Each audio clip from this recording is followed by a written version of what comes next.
to finish with this playlist, I'd like to discuss some additional information you can get from a linear programming model and what sensitivity analysis you can perform. Although I won't get into the details. I just want you to know that you can analyze both constraints and variables. When it comes to constraints, what you can ask yourself and get answers to is, what if we had more capacity?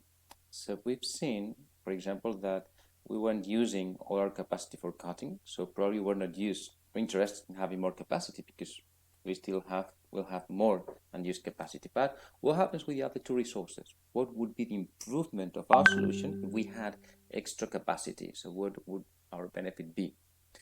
And we can ask ourselves something such as, okay, within what interval for those availability of resources, the production mix remains the same. So we can see beforehand what will happen if we have a reduction in our availability for resources in one particular week, or the way around if we had extra capacity some weeks.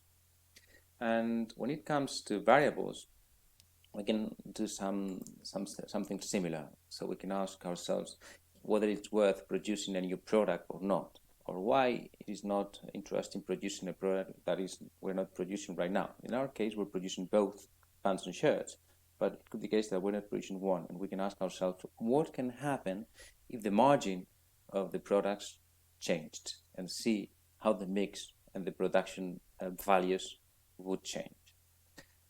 This is something that you can do with the information you get from the optimization model, from the linear programming model. So the value of that model is that you get the optimal solution in a short period of time.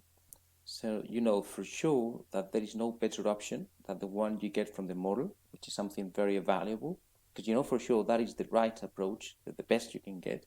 Second, you can get that in a short period of time. And third, you can do some additional analysis like the one I just outlined here. And maybe I will create some extra recordings, some videos for explaining how this can be done. So I hope you found these videos interesting, and it's been a good introduction for you into the world of linear optimization. And I'll be glad to be in touch with you, and you can follow our blog and check news and relevant information regarding optimization and linear programming from Baobab. Thank you.